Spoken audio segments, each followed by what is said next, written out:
დღევანდელი პრეზენტაციის დევიზია არა ნარკოტიკს, ერთად შეცვალოს დამოკიდებულება. ნარკოტიკს ისეთი ფსიქოაქტიური ნივთიერებებს უწოდებენ, რომლებსაც ადამიანის ფსიქიკაზე მათი განსაკუთრებული ზემოქმედების გამო იყენებენ. ნარკოტიკს აქვს უნარი გამოიწვიოს მიჩვევა და მასზე დამოკიდებული გახადოს ადამიანი. წამალდამოკიდებულება ფსიქიკური დამოკიდებულებით იწყება. ნარკოტიკის მიღების შემდეგ ადამიანს სასიამოვნო გრძნობა უჩნდება, რაც უბიძგებს მას ნარკოტიკის განმეორებითი მიღებისაკენ. რადგან მის გარეშე მოწყენილია და გაღიზიანებული, ეწყება დეპრესია. ნარკოტიკი შხამია, ამიტომ ორგანიზმი მასზე ადეკვატურად რეაგირებს და სწრაფად შლის.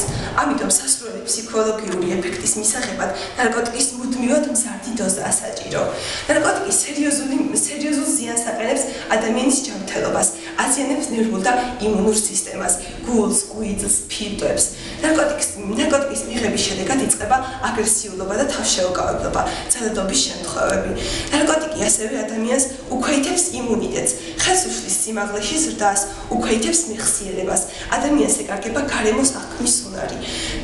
დიდი დოზის სისტემატიურმა მოხმარებამ შეიძლება გამოიწვიოს ქრონიკული ფსიქოზი, ბოდვა, ილუზიები, პანიკა, აგრესიულობა. ნარკოტიკის მოხმარების შედეგად ადამიანი კარგავს ჯერ თავისუფლებას, შემდეგ ჯანმრთელობას, ბოლოს კი სიცოცხლეს. ამიტომ არა ნარკოტიკს.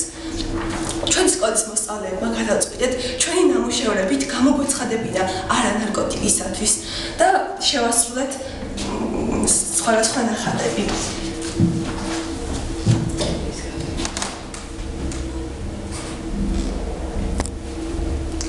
მინდა მოვუწოდო ყველა ნარკოტიკ დამოკიდებულ ადამიანს.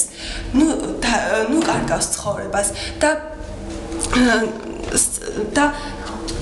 გაუფრთხილეს საკუთარ თავს, საკუთარ ოჯახს და მის საყვარელ ადამიანებს.